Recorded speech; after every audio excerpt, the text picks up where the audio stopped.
Johnny Dollar. This is Jack Price, Johnny. Corpus Christi, Texas? That's right. Try Western Life Insurance Company. No. No. No, Johnny. I've just taken over the office of Providential Property Insurance down here. Oh, that's a good company, Jack.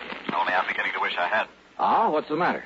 Less than a week heading up this operation, and I get presented with a claim for $465,000. Wowee. But maybe, I hope, you could keep us from having to pay it. Well, I don't know about So, that. Johnny, if you'd like to earn yourself a nice big commission in addition to your expense account, of course. Now, let me see. My commission on $465,000. Tell me all, Jackson. You fly on down here, and I'll be glad to. Right, I'll grab the first plane I can.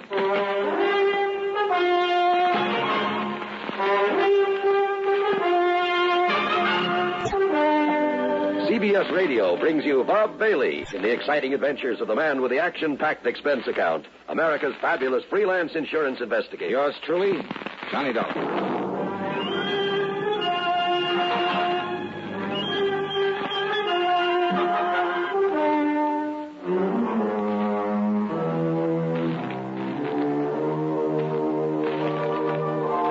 Expense account submitted by Special Investigator Johnny Dollar to the Providential Property Insurance Company, Corpus Christi, Texas office.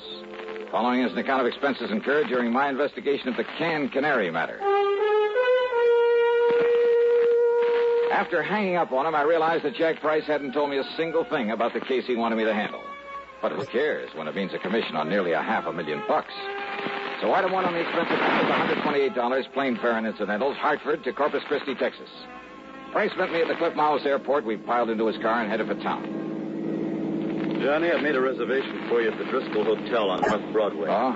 You'll get yourself a good night's sleep, and you can start on this matter first thing in the morning. Well, what's the matter with right now? At least you can tell me what it's all about. Well? The Canary diamonds. Canary? Yeah. You mean they're for the bird? Oh, now, wait. I'm sorry. Matter of fact, Johnny, they happen to be the most perfectly matched set of yellow diamonds in the world. A necklace, a brooch, and a solitaire and a ring. Called the Canary diamonds because of their color. No.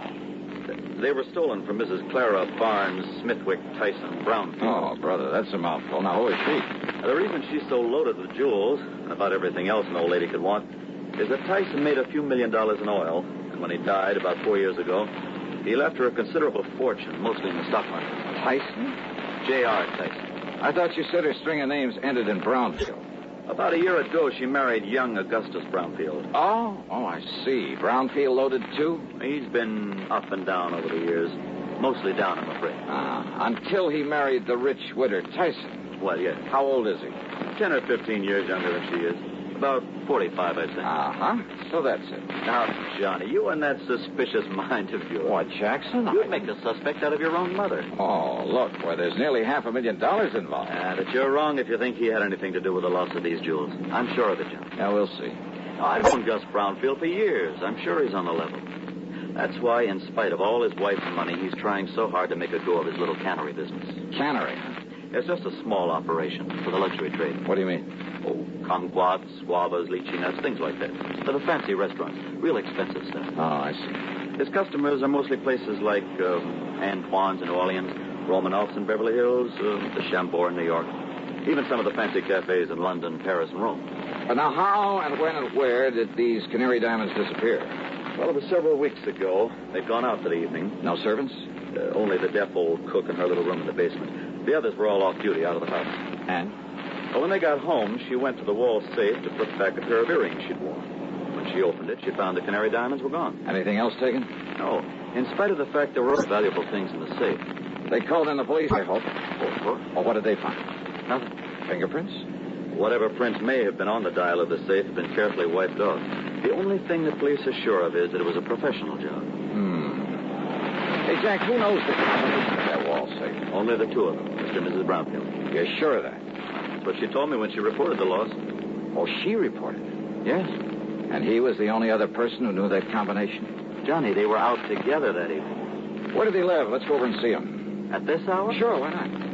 Well, besides, I told them I'd bring you over in the morning. So what? And if they don't expect us, well, who knows? Maybe we'll learn more than when they do. Johnny, if this is because you suspect Gus Brownfield... Now, did I say that? It's what you mean, isn't it? Come on, Jackson, let's go see him. Well? All right, Johnny. Whatever you say.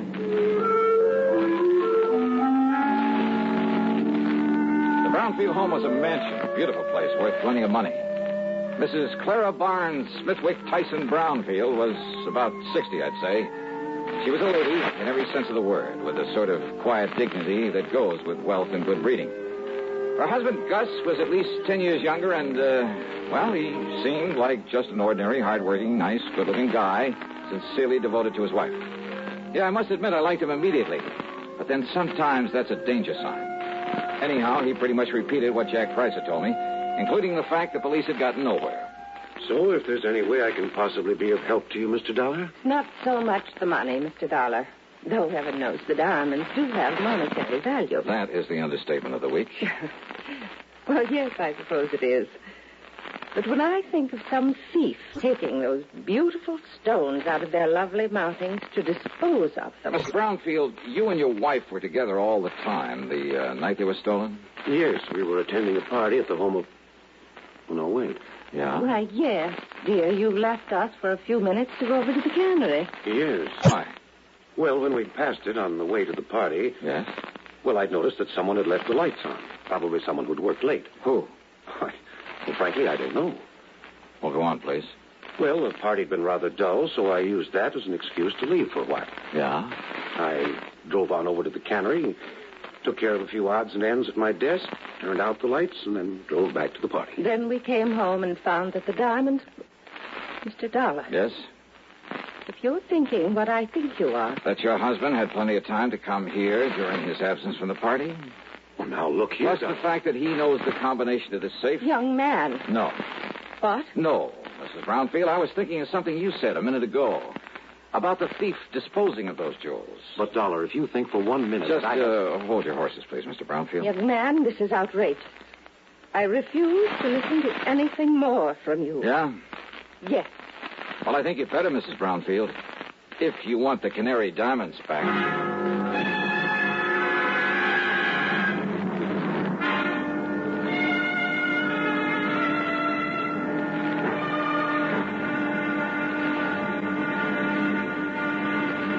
Next time you refresh, enjoy a frosty, ice-cold Pepsi-Cola. Sociability, Charlie. All right, Kay, how's this? Pepsi is light, refreshes without filling. You like to refresh? Have a Pepsi right now. Well, offer it to everybody, Charlie. I will. Enjoy Pepsi at the fountain. It's delicious at home, too. Have one at lunch or with a snack. Charlie. At the beach or at dinner. Wherever you go, wherever you're thirsty, Pepsi is there. It's here, too, in our Be Sociable song. Be sociable, look smart, keep up to date with Pepsi. Drink light, refreshing Pepsi. Stay young and fair and debonair. Be sociable, have a Pepsi. For the weekend, have plenty of Pepsi around.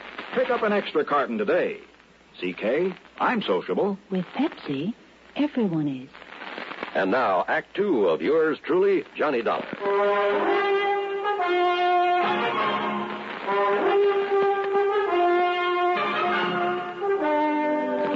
Dollar, this is ridiculous. Is it, Mr. Brownfield? And I suppose the fact that my cannery business is not particularly profitable. Oh, I didn't know about that. I suppose you've decided that that's a motive for the theft of the diamonds. Well, I suppose it could be, couldn't it? Now, listen, Johnny, this is ridiculous. Take it easy, Jack. This is not only ridiculous, it's insulting.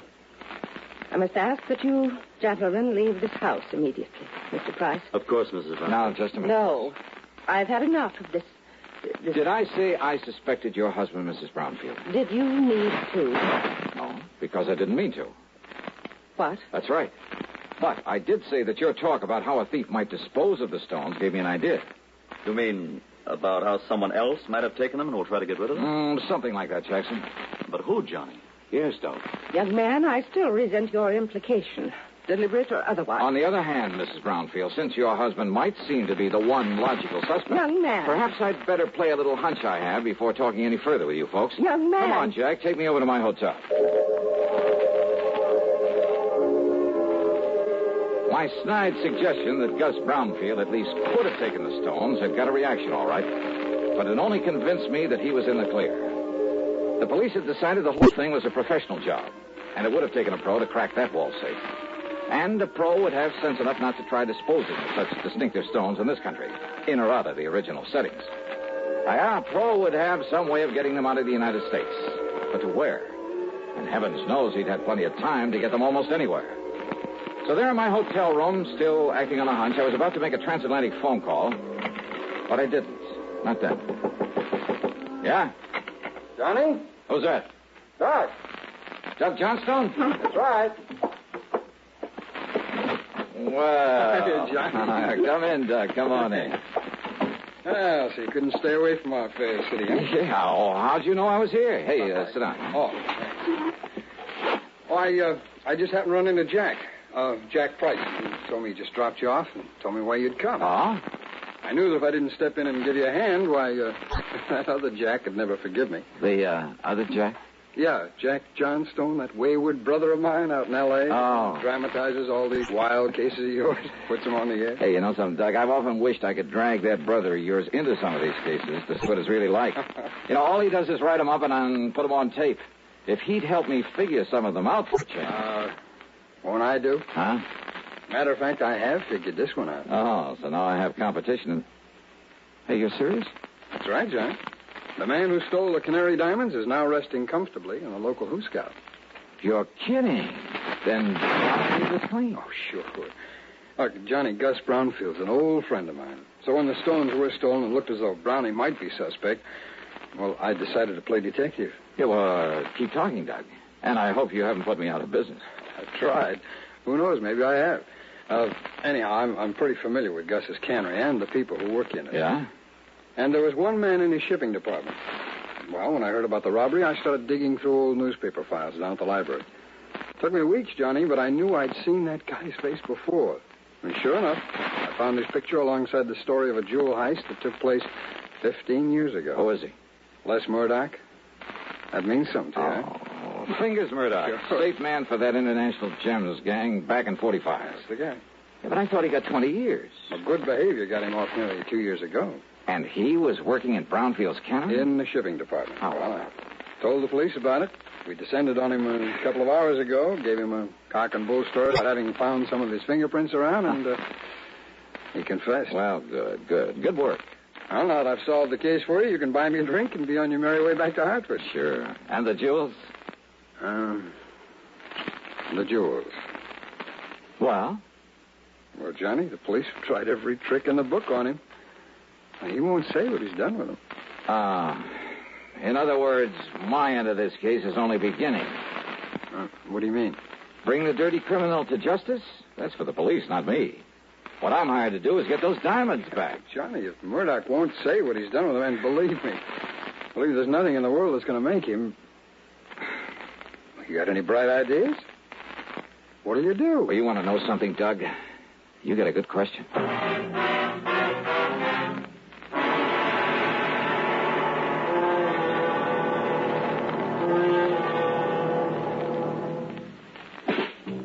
Smoking more now, but enjoying it less.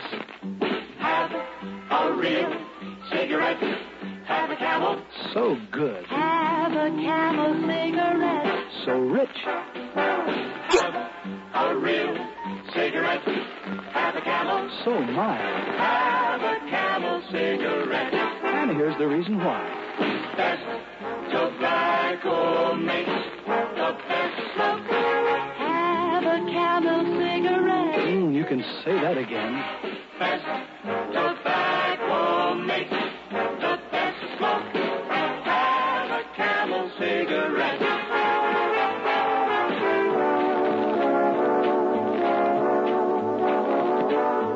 If you're smoking more these days, but enjoying it less, then change to Camels, the best-tasting cigarette of all. Start to really enjoy smoking again.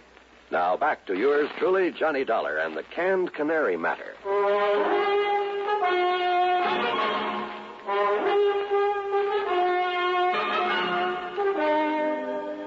I went down to the Corpus Christi Central Jail and wasted an hour trying to get something out of Fingers Murdoch. Go on, Dollar. Get out of here and let me sleep. Murdoch. And don't give me this bull again about going easy with me if I tell you where the rocks are, because I know better. Look, listen to me, will Instead, you? I'll just serve another stretch, and then when I get out... If you live that long. Then I'll pick up the dough for him and live on Easy Street.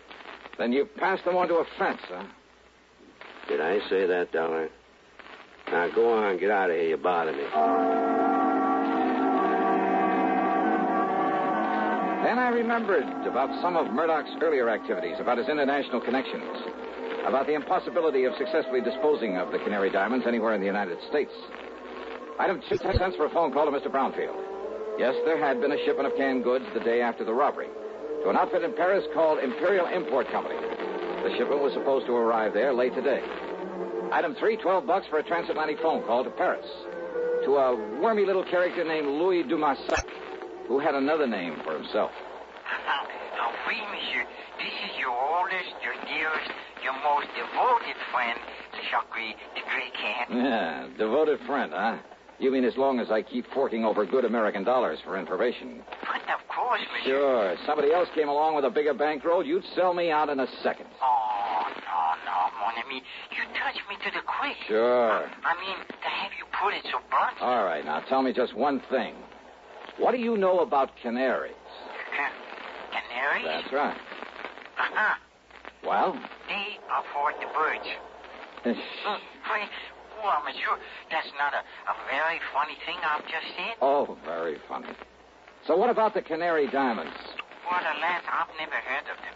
But I'm sure that for a slight consideration, if I can find out all about them for you, say for $500. Now listen, your old pal, Francois Dubuisson, the fence. Yeah, Dubuisson. What?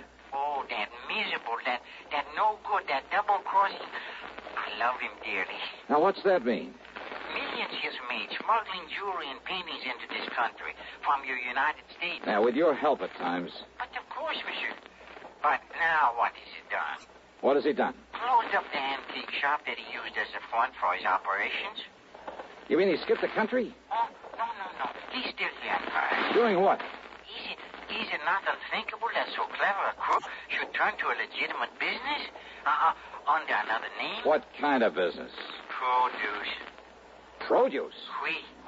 Caviar from Russia, cheese from Holland, fine sausages from Germany. And canned tropical fruit from here in the States. Oui. Yeah, but how did you know? And he calls it the Imperial Import Company.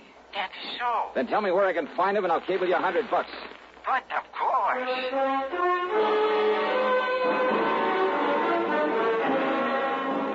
Item 4, a real wild one. $488, transportation to the airport, to Chicago, to Paris, France. Then a cab to the little warehouse called the Imperial Import Company. And somewhere along the way, I picked up a 39-cent kitchen item that just might help solve this case for me. Francois Dubuisson was more than a little surprised to see me. Monsieur Dolan? Yeah, surprise, huh? And what are you doing here in Paris, huh? Well, I want you to help me find some stolen jewels, Dubuisson. I help you? Mm-hmm. After the trouble you have made for me in the past, it is to laugh, monsieur. Yeah, well, you go right ahead and laugh. But maybe I can persuade you. By waving that pistol in my face, huh? I want to look at your latest shipment of canned goods from the United States. Canned goods? That's right, monsieur. Come on now. Where do you store the stuff for this phony import business you're using as a front now? If you will put down that gun... Maybe through this door, huh? Well, we'll see. Monsieur! Well, now, how about this? Will you kindly explain what you mean by this intrusion, huh? Yep. 10 cases of fancy tropical fruits from the Brownfield Canary in Corpus Christi, Texas. And why not, eh? Only one of these cans doesn't contain fruit. I beg your pardon. As if you didn't know it. All right, here you are. Take this and we'll get to work. And just what is this, eh? Well, now, Dubuisson, that's a fine old American institution. It's called a can opener. Yeah, I'll pry open the cases and you open the can. Monsieur. Uh-huh. Until we find the Canary diamonds. All right, here now. We'll start with this case right here. Oh, I know nothing of these Canary diamonds. You are going to wheel that can opener until you do. Monsieur Dolan. 24 cans to a case, 10 cases. That shouldn't take you too long, though you might raise a handful of blisters. There you are. Get started, brother. Have you forgotten? You have no authority here in Paris. Oh, have you forgotten this 38 might give me all I need? And, of course, I can always call in the police. The police? But I won't unless you make me, Dubuisson. I would not like the police. Oh, I know. And if you want the truth when it happens, I'll kind of hate to see them catch up with you. Huh? Sure, with you in the clink, I wouldn't know where to turn when I'm over here looking for something smuggled in from the States. Then, But all I'm interested in at the moment is watching you get to work with that can opener. Well? Go ahead, Dubuisson. No. No? What do you mean by that? It will not be necessary. I shall show you the case, the very can that contains the Canary diamonds. That easy, huh? Oui, monsieur. Each of them bears a mark known only to me. And, of course, to the unfortunate fingers murder who stole them. Too bad, Dubuisson. Eh? Well, I'm really kind of sorry to hear that. You are sorry? Yeah. I'd kind of hoped to stand here and watch you sweat some of the rottenness out of your system.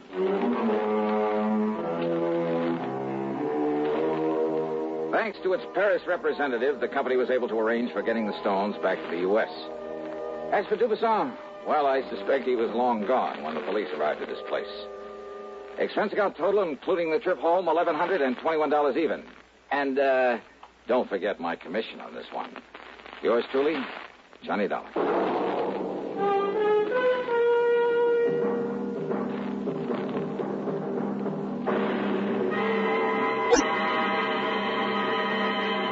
Hi.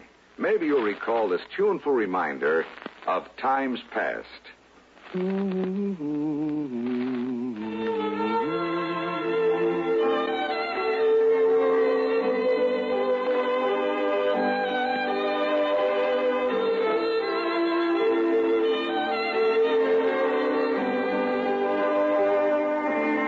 This is Dennis James with something else worth remembering. It's this. You're so right to stay regular with Kellogg's All Brand. See, it's the normal, natural way to youthful regularity.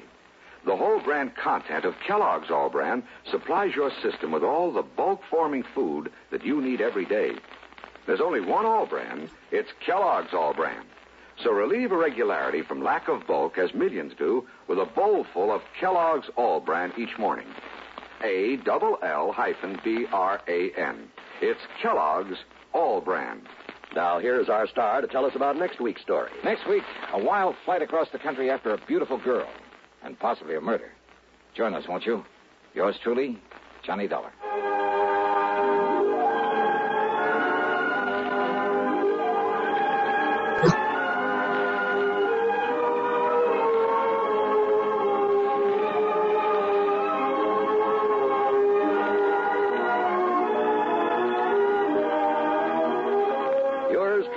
Johnny Dollar, starring Bob Bailey, originates in Hollywood and is written, produced, and directed by Jack Johnstone.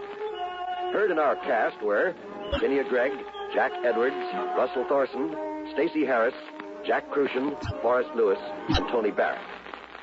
Be sure to join us next week, same time and station, for another exciting story of yours truly, Johnny Dollar.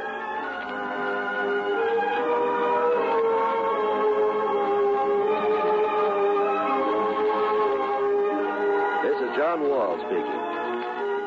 Greed for Gold promises doom from suspense on the CBS radio network. You know, Dooley, I've been reading up on hypnosis. Here, and let me try it on you. I'm an officer of the law and don't approve of making a man divulge his secrets. However, I'll stand by in case there's criminology involved.